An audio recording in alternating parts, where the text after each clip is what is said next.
In order to truly get ready for Xenoblade Chronicles 3 releasing, I decided to 100% the main Xenoblade games. My journey now ends here with Xenoblade Chronicles 2. It's been more than a year since I've played through the game and watched the cutscenes, but I'm back to beat the game in New Game Plus doing my version of a 100% run. And honestly, after 100%ing Xenoblade 1 a few weeks ago, I thought I knew what I was getting into, completing all of Xenoblade 2, but I was absolutely wrong. Also, after playing through the older Xeno games, they've recontextualized the story for me, which is why I'm going through all of the cutscenes again. But before I get into that, I want to talk about this grand journey and what I experienced playing through this 100% playthrough and what it did to me. I want to quickly add that this video will have some visual story spoilers, mainly because it's a New Game Plus run, so keep that in mind. And as a side note, because of how recent the 100% run for Xenoblade 1 was for me, and how important both games are to the series, I will be comparing some aspects of Xenoblade 2 to Xenoblade 1 for context. First of all, let's talk about the insane amount of content in this game in regards to this 100% run. There's 152 quests, 73 heart-to-hearts, 449 locations and landmarks,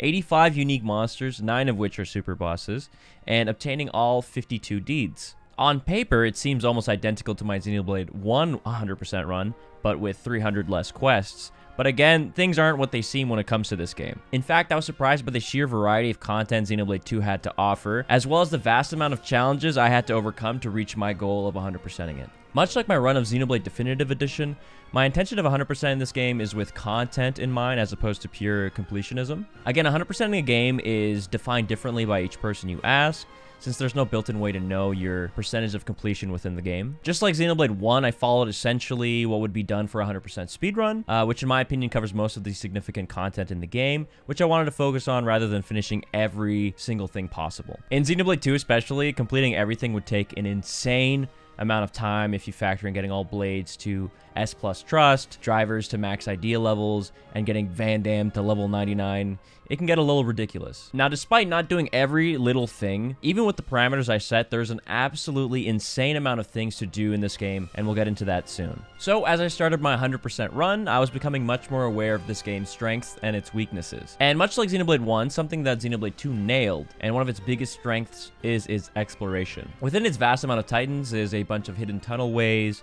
vistas, and secret rooms that I had the pleasure of discovering while doing my little tasks in this 100% run. There were a few places that were blocked off by quests that I never discovered before, as well as some I never noticed just by going through the story normally. It's crazy how some things that are in plain sight can also remain so hidden within this game. The upper level of Gormod in particular had so many layers to it that I ended up exploring every inch of it. Tantal was a treat to go through as well, but I was the most surprised with More Ardain. It was absolutely shocking how many hidden areas were on this titan. And I don't just mean the secret areas that are labeled by the game, but just the sheer variety of locations and landmarks that were unbeknownst to me. Hidden pipe tunnels, platforms to scale up the Titan, even the old factory was much more enjoyable to explore within this context. Unlocking all the red doors not only made it easier to get around this maze-like area, but made me appreciate all the little nooks and crannies that it had to offer. I'd also like to mention the Land of Mortha. Not particularly a huge area, but being forced in a way to explore every part of it really made me appreciate the setting and its secrets. And now after playing Xenogears, I appreciate the area a lot more because of the similar one that exists within that game. Every part of this world and its titans felt like it had a story to tell, and I feel like it's one of the most underrated aspects of the game. The smallest visual detail may seem irrelevant, but serves a purpose. I did also appreciate that this time around, only one area ended up being inaccessible compared to the decent chunk that's inaccessible in Xenoblade 1, which made making sure I didn't have any missable quests or items or anything a lot less stressful. Another aspect I enjoyed that's tied in with the exploration is how some quests wanted you to salvage for hidden items, find hidden NPCs around the world, or little nopal doubloons and murals scattered across all rest. Although not implemented the best way and confusing at times to find, I do have a soft spot for collectibles like that. On another note, I did wish that Xenoblade 2 had the same Collectopedia system that Xenoblade X and 1 had. I just preferred walking over little glowy items and have it automatically end up in my inventory to fill out a little book. That being said, I do understand why it is the way it is in Xenoblade 2. They want to make use of the skills of the blades in your party, but that brings me to probably one of the most frustrating aspects of 100%ing this game, and that is dealing with the field skills. There are so many field skill checks in the game Essentially what field skills are, they are checks to see if your party's affinity chart has the correct amount of skills needed for a certain task. Whether it's progressing a quest or traversing an area, for example, using fire mastery to burn down a tree, or wind mastery and leaping to jump to high places. There are simple checks like climbing a ladder or going up a small elevation, to more complex ones that involve defrosting a super boss in 2 steps or breaking Zenobia's 4 stones using all of the elements. While cool in concept and fitting for the world, the way it was implemented was frustrating with the amount of menuing I had to do over and over to switch into a setup to use the skills, and then switching back to my main story blades and key blades needed for whichever blade quest I was currently doing. Fulfilling these checks most times just felt like filler and a roadblock to a smooth exploring experience. Although in terms of exploration, I do understand their purpose in blocking certain places to not be visited too early, perhaps. In regards to the 100% New Game Plus run,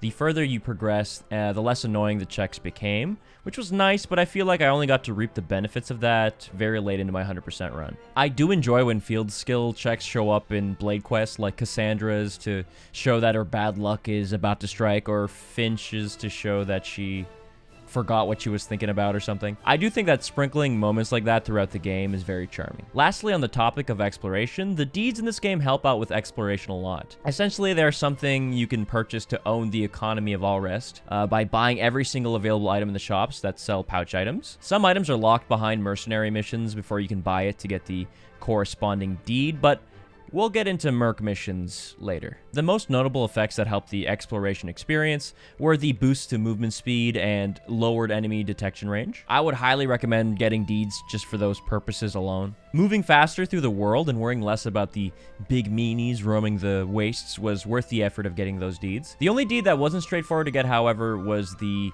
one involving finding the 12 brother sister pawn across All Rest, which overall I enjoyed, even though they hid these bastards in the absolute most devious spots in the game. A big part of this 100% run was doing the quests, so let's get into the questing system and heart-to-hearts. On paper, there's a lot less quests in Xenoblade 2 compared to 1, 454 versus 152.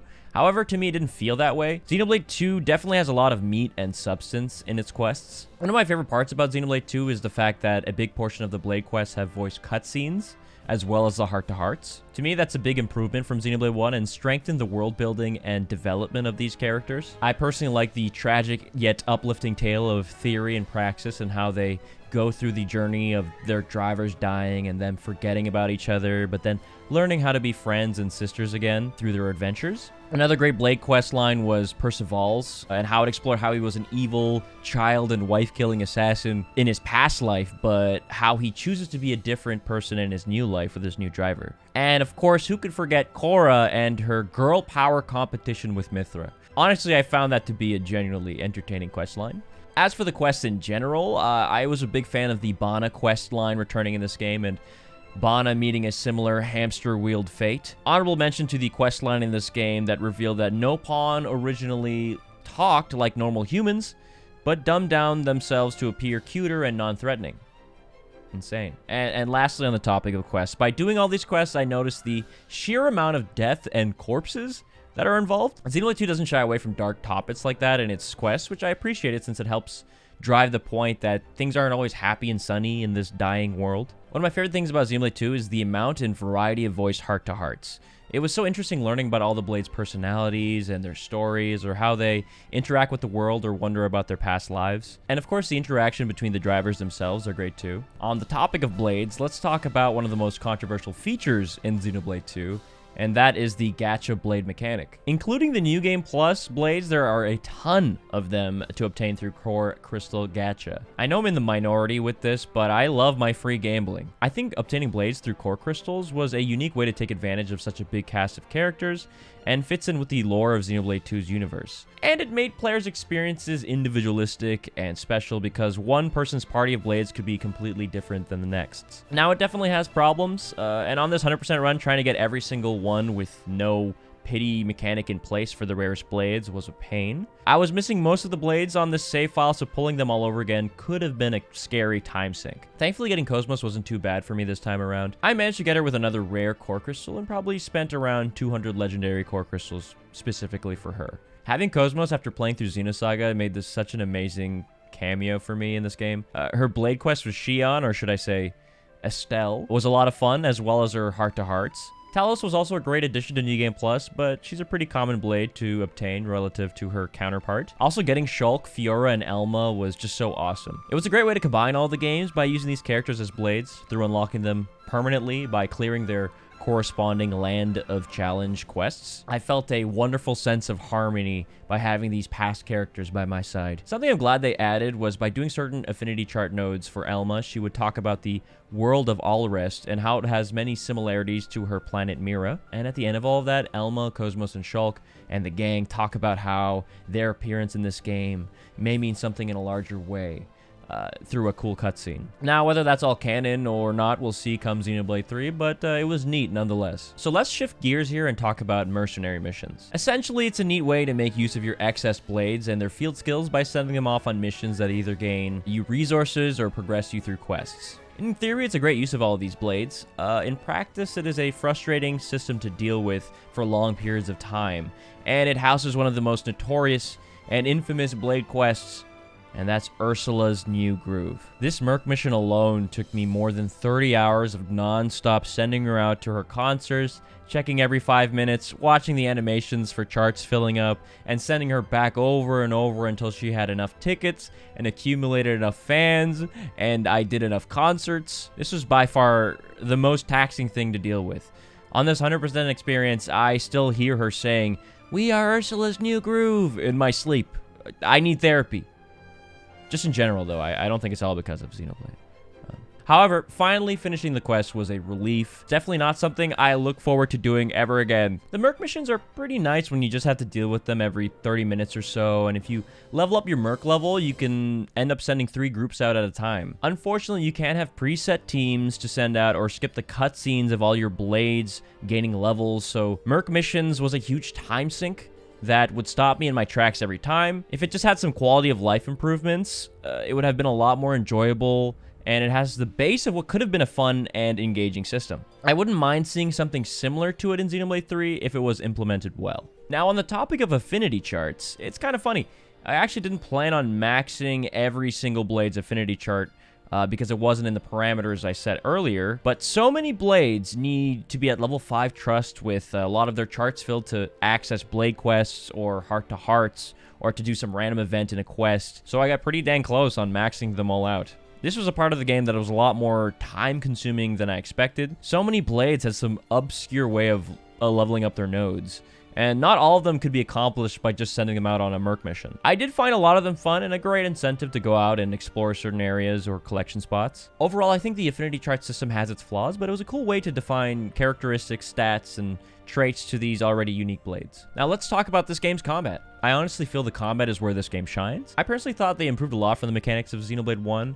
I was a lot more engaged with all the things I needed to keep track of and input during battle. All the different amount of blades and team comps makes playing around with your setup endless fun, and there's just so many different ways to express yourself in your build. I loved how certain blades would synergize with their passives and abilities, making for some really destructive setups. Again, the deeds I got from earlier makes the combat better by being able to move a bit faster as well, which is nice. The super bosses in Xenoblade 2 are so enjoyable to face. Kuradil, Sky King Ken, and my favorite fight, Ophion. It's really cool that they actually let you face him for real. It was a lot of fun sending him to hell, even though I had to wait for his goofy ass to get to the fighting area. I think the super boss that gave me the most trouble was Orion in the Cliffs of Mortha. He took me many attempts to take down, and a close second is that level 120 Bunnet in the old factory. The Bunnet in the earlier parts of the game gave me a lot of trouble, and it happened again with this little evading freak. But yeah, basically combat is something that I had to deal with a lot in this 100% run, and it was really quite enjoyable. Now let's switch topics to Xenoblade 2's story, since it was something I was re-experiencing with added context of just playing through all of Xenoblade 1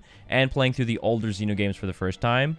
Xenogears and Xenosaga. This game's peaks are very high and emotional when it comes to the story. Xenoblade 2 fans already know the story isn't what it seems from the outside with these characters and their designs. There's a lot of depth within it, on top of the likable cast, aside from Tora, that freak of nature. You should go to therapy, Pawn, much like myself. The game starts with a somber tone, very reminiscent of Xenoblade 1, but it often gives me whiplash with the very anime moments that it possesses. I'm 100% on the boat of people who say that this game's story is overlooked and has gotten a lot of undeserving criticism, but something that really irked me on this playthrough is its cringe moments. And I refer to them that way because they genuinely did make me cringe. The maid outfits, the Rex waking up with Mithra in her bed and Mithra goes, "You were staring," and blushy crushy. The game is littered with these scenes, especially near the beginning, and I find most of them unnecessary. For me, comic relief is totally fine and needed at times. There's plenty of it in Xenoblade 1, but honestly, the moments in Xenoblade 2 feel like low-effort anime comedy. I understand they wanted to keep things lighthearted at times with the story, and maybe some people enjoy these moments, but I was not one of those people. There is also a dissonance with the tone of the story. There's a chapter with an important character death and a feeling of things ramping up, and then the chapter right after is about chasing Bana and his giant diaper-wearing maid robot out for world domination. The story flip-flops through these tones, but as you progress through the game and get to around chapter 5 to 7, the game's story really comes into its own, along with its voice direction. The strongest parts of the story for me were towards the later half. Also, there were so many hype moments that made me pop off in this game that I forgot about. Rex's growth as a protagonist and the cast's bond with each other feels much more involved in this game than Xenoblade 1 for me personally. Now, something I gotta applaud this game for is its world building. Xenoblade 2 has such a unique world and plot when it comes to drivers, blades, and titans, and this world's relationship with them. It does an excellent job of going through a lot of realistic scenarios that would occur in such a setting. Blades killing their own drivers to find peace, Blades trying to remember how they were before or find purpose in their lives, drivers trying to kill and survive, poverty and war in this dying world. On top of this, Xenoblade 2 sprinkles so much lore about this world in every facet of its environments, quests, and its flavor text. Definitely one of the highlights for me is how real Alres felt to me and how invested I was in its troubles. Lastly, let's talk about this game's incredible soundtrack. Hearing all these tracks again reminded me about how damn good this shit is. Nothing hits harder than exploring these vast expanses to the tune of an absolute banger. Also, changing the unique monsters battle theme to either "You Will Know Our Names" in Xenoblade 1 or "Uncontrollable" in Xenoblade X, depending on whether or not you had Shulk, Fiora, or Elma in your party, was a very nice touch, and something I had no idea about until I did this run. And personally, I think my favorite fight theme is probably the driver versus theme.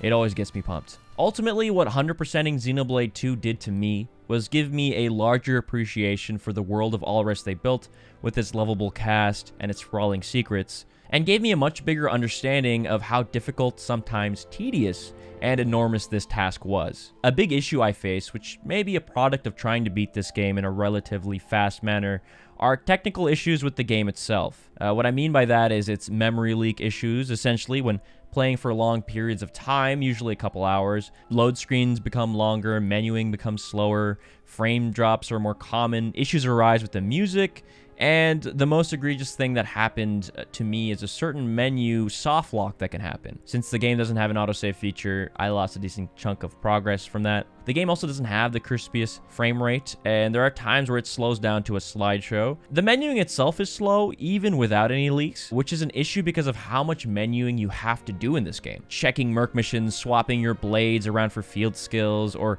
getting the correct party ready for blade quests and refilling pouch items becomes much more cumbersome when playing this game for long periods of time.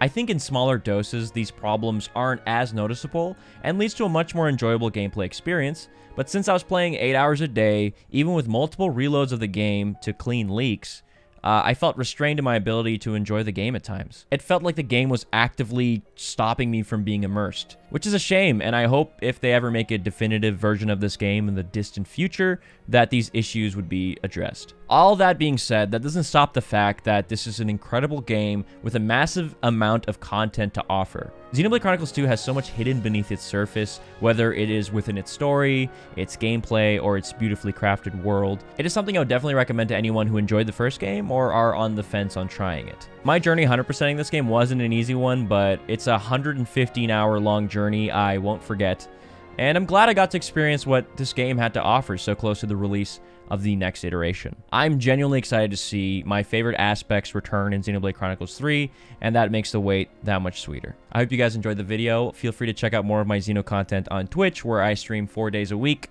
twitch.tv/flyann. Xenoblade 3 is right around the corner, and I'll be playing a bunch of that on stream, so hopefully I'll see you there. Later.